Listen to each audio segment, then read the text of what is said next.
maybe that person will feel that, oh, this person has left me.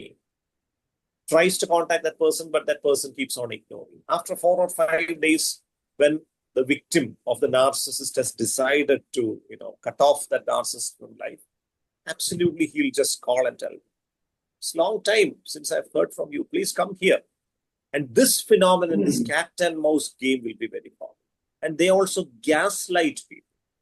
Gaslighting is a phenomenon in which they will tell blatant lies very confidently, and you will have a doubt whether what they are telling is the reality or not. So that is narcissistic personality. These are some of the traits of narcissistic personality. Thank you. Actually, that vengeance is against his friendship or society? Vengeance is against whoever has humiliated him, belittled him, or whoever has performed better than him in a particular area of function. Some sort of jealousy. Yeah, it's absolutely jealousy. If you go and talk to this narcissistic person about somebody else's achievement, he'll keep a straight face and listen to you for 2 or 3 or 5 minutes. And after that, he'll tell you, it is good that you have told so many great things about you. But there is something wrong with his character. He's an humanizer, you know that? And he'll start gossiping and bad-mouthing that person. This is the narcissistic personality. Thank you, doctor. Thank you.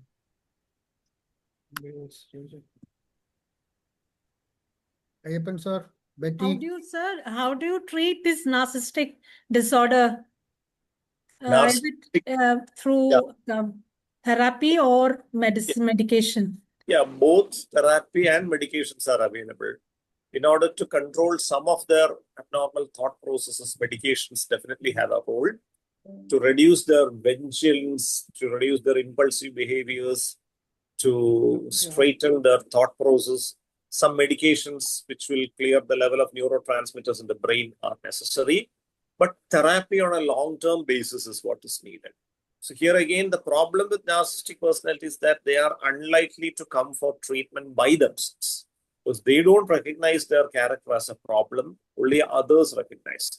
But they come for treatment when they run into trouble in their life, when they run into a legal problem, when they run into a major interpersonal conflict in their family, or when they have a major fight with their kids. It is in this situation that they are forced to come. They're literally forced to come. They don't come spontaneously for treatment. That is the problem. Thank you, sir.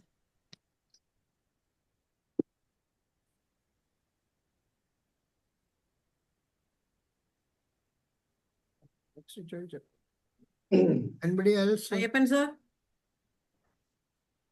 Yes. Any questions, sir?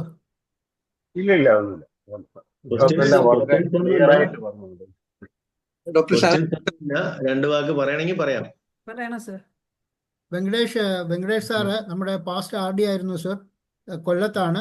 He was ex നമ്മുടെ LICയുടെ ഒരു senior officer ആയിരുന്നു. Now he is in settled in Kollam. Yes, good evening to all. നല്ല ഒരു speech ആയിരുന്നു. First of all, I congratulate Vice Women's Club of Anandapuri and President Soja and District Governor Manoj and Annu for organizing this event. Friendship Day എന്ന് പറയുന്നത് നമുക്ക് ഇപ്പം വളരെ ഭംഗിയായിട്ട് doctor explain ചെയ്തു. അതിനകത്ത് കുറെ ഇന്നത്തെ കാലത്ത് നടക്കുന്ന കുറെ കാര്യങ്ങളൊക്കെ കൂടെ മിക്സ് ചെയ്ത് വന്നപ്പോഴേക്കും നമുക്ക് നല്ലൊരു ടോക്ക് ആയിരുന്നു. Something which very informative and very relevant to the present situation. ഞാൻ ആലോചിക്കായിരുന്നു, നമുക്ക് വൈസ്മനകത്ത് ഡോക്ടറിന്റെ അറിവിലേക്ക് കൂടെ പറയാം. വൈസ്മനകത്ത് അവർ basically it is based on 2 pillars, friendship and fellowship. അപ്പൊ അത് ഞാനിങ്ങനെ പറഞ്ഞുകൊണ്ടിരുന്നപ്പോൾ ആലോചിക്കായിരുന്നു, ഓരോ കാര്യങ്ങൾ പറയുമ്പോഴും whether it is a dustbin factor or whether it is the listening factor or whether it is the giving or taking factor, എല്ലാം ഇതിനകത്ത് ഉള്ളതാണ്. ഇപ്പൊ ഞാൻ ഓരോ ക്ലബിനെ കുറിച്ചും അല്ലെങ്കിൽ നമ്മൾ ഓരോ ഗ്യാതറിംഗ് വരുമ്പോഴേക്കും ഫ്രണ്ട്ഷിപ്പാണ് നമ്മുടെ വൈസ്മനകത്തുള്ളത്. ഫ്രണ്ട്ഷിപ്പ് ആൻഡ് ഫെലോഷിപ്പ് അത് വളരെ റെലവെന്റ് ആണ്. ഇപ്പൊ ഈ പറഞ്ഞത് വെച്ച് നോക്കുമ്പോഴേക്കും നമുക്കൊരു സൈക്കാട്രിസ്റ്റ് പോയിന്റ് ഓഫ് വ്യൂ അല്ലെന്നുണ്ടെങ്കിൽ സൈക്കോളജി പോയിന്റ് ഓഫ് വ്യൂവിൽ നോക്കുമ്പോഴും നമുക്കൊക്കെ എനിക്ക് തോന്നുന്നത് we are all people who are lucky, ഭാഗ്യം ചെയ്തവരാ. കാരണം ഇങ്ങനെ ഒരു അസോസിയേഷൻ ഉള്ളത് കൊണ്ട് നമുക്ക് ഇടയ്ക്കിടയ്ക്ക് മീറ്റ് ചെയ്യാനും അങ്ങോട്ടും ഇങ്ങോട്ടും എക്സ്ചേഞ്ച് ചെയ്യാനും നമ്മുടെ വറീസ് അങ്ങോട്ട് പറയാനും കോൺഫിഡന്റ് ആയിട്ട് കീപ്പ് ചെയ്യാനും ഒക്കെ കുറെ ഫ്രണ്ട്സ് നമ്മുടെ ഇടയിൽ തന്നെ ഉണ്ട്. അപ്പൊ അതുകൂടാതെ തന്നെ എന്ത് പ്രശ്നം ഉണ്ടെങ്കിലും നമുക്ക് അങ്ങോട്ടും ഇങ്ങോട്ടും നമുക്ക് ഡിസ്കസ് ചെയ്യാം. ദുഃഖങ്ങൾ വരുമ്പോഴേക്കും നമ്മൾ ഡിസ്കസ് ചെയ്യുമ്പോഴേക്കും ഈ ഒരു ഡസ്റ്റ്ബിൻ ഫാക്ടറിലോട്ട് അത് വരുന്നു. സോ അങ്ങനെയാണ് നമ്മുടെ വൈസ്മെൻ എല്ലാവരും വളരെ നല്ല രീതിയിൽ തന്നെ പോയിക്കൊണ്ടിരിക്കുന്ന ആളുകളാണ്. And especially that social and emotional intelligence questions which you are mentioning, അതുമൊക്കെ എനിക്ക് തോന്നുന്നത് ഒരുപാട് വൈസ്മെൻ വൈസ് വുമന്റെ ഇടയിൽ തന്നെ നമ്മൾ കണ്ടുവരുന്നുണ്ട്. And nobody is jealous of anybody. എല്ലാവരും ഈ പറഞ്ഞ നല്ല ക്വാളിറ്റിയിൽ പെടുന്ന ആളുകളാണ്. അല്ലാത്തവരൊക്കെ ഓട്ടോമാറ്റിക്കലി അവർ വന്നു കഴിഞ്ഞാൽ ദേ ഫീൽ ദറ്റ് നമുക്കുള്ളതല്ല എന്ന് പറഞ്ഞ് തിരിച്ചു പോകുന്നവരുമുണ്ട്, തന്നെ അങ്ങ് കഴിഞ്ഞ് പോകുന്നവരാണ്. So very good speech on the world friendship day. And once again, I congratulate them and I thank Dr. Arun for giving us this insight into the modern philosophy, what the young mind is now going on. And നമ്മൾ sir മ്യൂട്ടായി പോയി. വളരെ informative ആയിട്ടുള്ള speech ആയിരുന്നു doctor Arun sir. വളരെ നന്നായിരുന്നു ശരിക്കും. അതിനകത്ത് ഒരുപാട് ഇൻഫർമേഷൻസ് ഉണ്ടായിരുന്നു. അതിനകത്ത് തന്നെ വിവിധ പേഴ്സണാലിറ്റീസിനെ പറ്റിയും പൊതുവെ ഫ്രണ്ട്ഷിപ്പിനെ പറ്റിയൊക്കെ വളരെ കാര്യമായിട്ടുള്ള കാര്യങ്ങൾ ഇതിനകത്ത് ഉണ്ടായിരുന്നു. വളരെ നന്ദി sir. Thank you. Okay doctor സോജിയാണ്. നമ്മളിപ്പം സർ സോഷ്യൽ ആക്ടിവിറ്റീസ് അല്ലെങ്കിൽ ഇമോഷണൽ ഫീലിങ്സിനെ എക്സ്പ്ലോയിറ്റ് ചെയ്യുന്ന നാർസിസ്റ്റ് ക്യാരക്ടേഴ്സ് കാണുമല്ലോ. നല്ല തിക് ഫ്രണ്ട്സ് ആയിരിക്കും.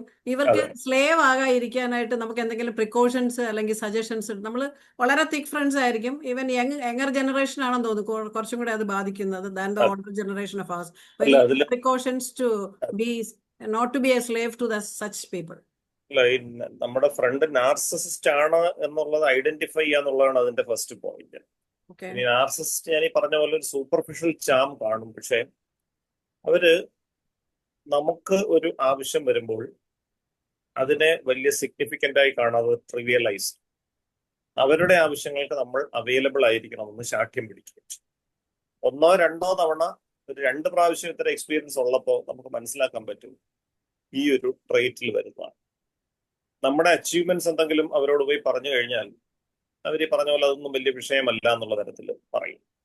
ഇത്തരത്തിലുള്ള ലക്ഷണങ്ങൾ, ഈ വാർണിംഗ് സൈൻസ് കണ്ടു കഴിഞ്ഞാൽ ഡെഫിനറ്റ്ലി നമ്മൾ പതിയെ അതിൽ നിന്ന് വിഡ്രോ ചെയ്യേണ്ടതായിട്ടുണ്ട്. കാരണം നാർസിസിസ്റ്റ് ആയിട്ടുള്ള ഒരു വ്യക്തിക്ക് ഒരു ഡെമോക്രാറ്റിക് റിലേഷൻഷിപ്പ് പറ്റില്ല, ഒരു ഈക്വൽ റിലേഷൻഷിപ്പ് പറ്റില്ല. He is always at A higher pedestal. അപ്പൊ ഇത്തരം വാർണിംഗ് സൈൻസ്, ഇതാണ് വാർണിംഗ് സൈൻസ്. ഇപ്പൊ ചിലപ്പോ ഒരു ഫ്രണ്ട്ഷിപ്പ് പോലും ആണോ ഒരു റിലേഷൻഷിപ്പിൽ പോലും ഈ നാർസിസിസം പ്രശ്നം ഉണ്ടാക്കാം.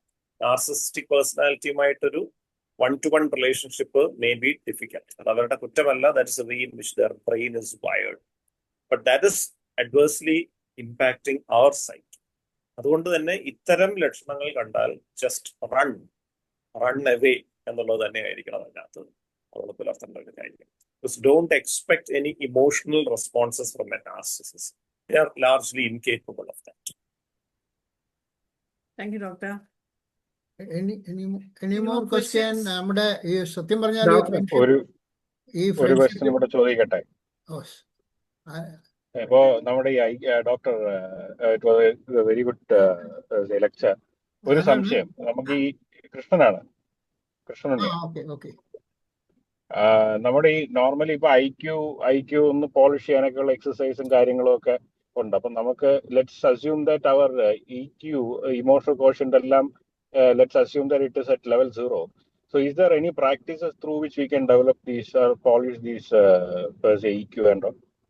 ഡെഫിനറ്റ്ലി. അതിനാണ് നമ്മൾ ലൈഫ് സ്കിൽസ് എഡ്യൂക്കേഷൻ എന്നൊരു സംഗതി തന്നെ യുണിസെഫ് മുന്നോട്ട് വെച്ചതാണ്. 2002 ആ ഒരു സമയത്ത് ലോകമെമ്പാടുമുള്ള അഡോളസൻസിന് 3 common problems. 1 addiction, 2 unhealthy sexual experimentations leading to STDs, 3 aggression directed at oneself and others. ഈ 3 അൺഹെൽത്തി ട്രയഡ് ഓഫ് അഡോളസൻസ്. അതിന്റെ ഒരു സൊല്യൂഷൻ എന്നുള്ള നിലയ്ക്കാണ് ഈ ലൈഫ് സ്കിൽസ് എഡ്യൂക്കേഷൻ എന്നൊരു കോൺസെപ്റ്റ് വരുന്നത്. ലൈഫ് സ്കിൽസ് എന്ന് പറയുന്ന ഒരു group of adaptive abilities which every person should internalize and put into practice to face new situations and difficult situations. 10 life skills ഉണ്ട്. അതിൽ ഒരു പ്രധാനപ്പെട്ട സംഗതിയാണ് കോപ്പിംഗ് വിത്ത് ഇമോഷൻസ് എന്ന് പറയുന്നത്. അത് തന്നെയാണ് ഇമോഷണൽ ഇന്റലിജൻസ് എന്ന് പറയുന്നത്. മാത്രമല്ല ഈ സോഷ്യൽ സ്കിൽസ് എന്ന് പറയുന്ന സംഗതിക്ക് ഭാഗമായിട്ടുള്ള ഒരുപാട് കാര്യങ്ങൾ, ഇന്റർപേഴ്സണൽ റിലേഷൻഷിപ്സ്, അങ്ങനത്തെ കാര്യങ്ങൾ, കമ്മ്യൂണിക്കേഷൻ, ഇതെല്ലാം ഇതിനകത്ത് വരും. അപ്പൊ ഇത് കൃത്യമായിട്ടും സ്കൂൾ സിലബസിന്റെ ഭാഗമായിട്ട് തന്നെ കുട്ടികളെ പഠിപ്പിക്കേണ്ട ഒരു എസെൻഷ്യൽ സ്കില്ലാണ്. ഇത് വെളിയിൽ നിന്നല്ല, സ്കൂളിൽ നിന്ന് തന്നെ കിട്ടേണ്ടതായിട്ടുണ്ട്, വീട്ടിൽ നിന്ന് കിട്ടേണ്ടതായിട്ടുണ്ട്. We have prepared a module for life skills education in schools. It is published by SCRT Thiruvananthapuram. ഉല്ലാസപ്പറവകൾ എന്ന പേരിലുള്ളൊരു മോഡ്യൂളാണ്, മലയാളം മോഡ്യൂളാണ്.